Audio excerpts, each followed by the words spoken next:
35 million Americans suffer from heartburn and the heartbreak of it, as we call it in my house, agita. And we're finding out what to do about it from certified nutritional consultant and author of the Fiber 35 Diet, Brenda Watson. Here she is. Thank you.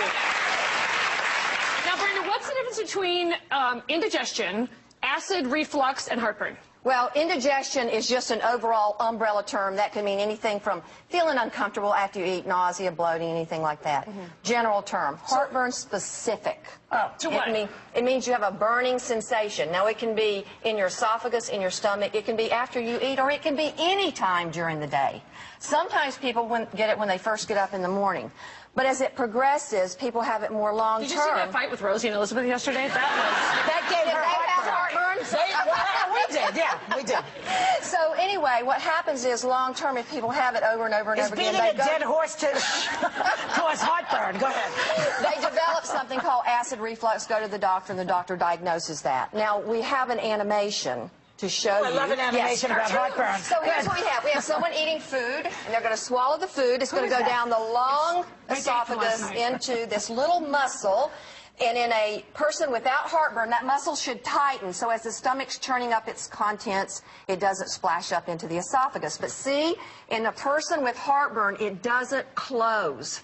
So the contents can back up, causing irritation. And if you can see, but this on the left is important because this is normal. See how healthy that looks with blood flow and oxygen? Doesn't look that healthy to me. Well, look at the one on the other side. The one on the other. That's irritated. So that person would be seeing a doctor or a physician because over time they've got problems of inflammation, things like that. Now, heartburn can come from many different things, which we're going to talk about. It can come from being overweight, doubles your chances of having it. Also, is that because you just eat more food? Well, that's one reason, Joy, but the other reason is you put a lot of pressure on your organs when you're heavier, so there's that to contend with, too.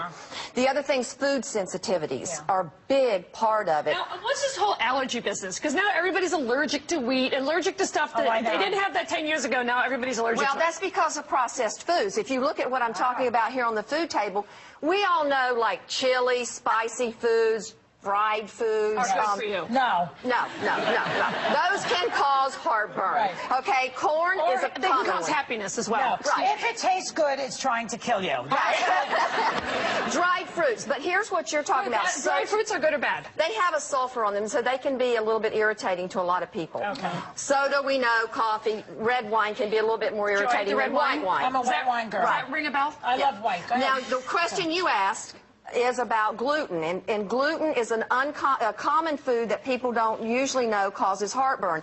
It can be in your brand cereal that you're eating in the morning. You might not know that's causing you heartburn. Elizabeth has what she calls celiac disease. That's is that what this is? form. So gluten is out for someone like that. Yes, but sensitivity means this. It means that your system's reacting to it, and you're eating it every day, and it progresses into more severe conditions. But couldn't it be brought on by an emotional upheaval also? Stress is affected by it. A common food that people can get heartburn from is cheese. Really? What?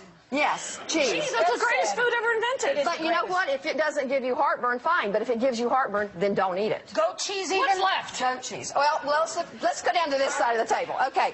Your tropical fruits have natural enzymes in them, like papaya and pineapple. Your fruits here, these are wonderful foods. Now, remember I said bran cereal.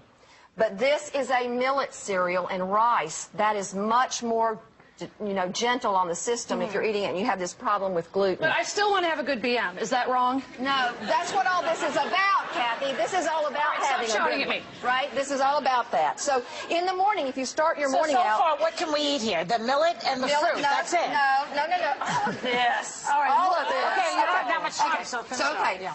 Lemon water, first thing in the morning. A glass of lemon water will help you with heartburn. Regularity, too. Fiber, shake drinks. 10 grams of fiber, 20 grams of protein. This is filling. What are you putting there? Whey protein mix with juices or anything you want to add in there. Fruit, anything like that. Okay. Vegetables.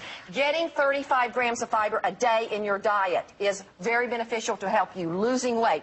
Go to your health food stores. You can get enzymes to take with your meals if you're having digestion problems, and it's totally going to calm down your system and help what makes you lose weight? Let's cut to the chase. Yeah. What makes 35 grams of fiber. I lost 30 pounds. By just eating 35 grams of fiber with food, with supplements, and taking digestive enzymes. Okay, and you know what?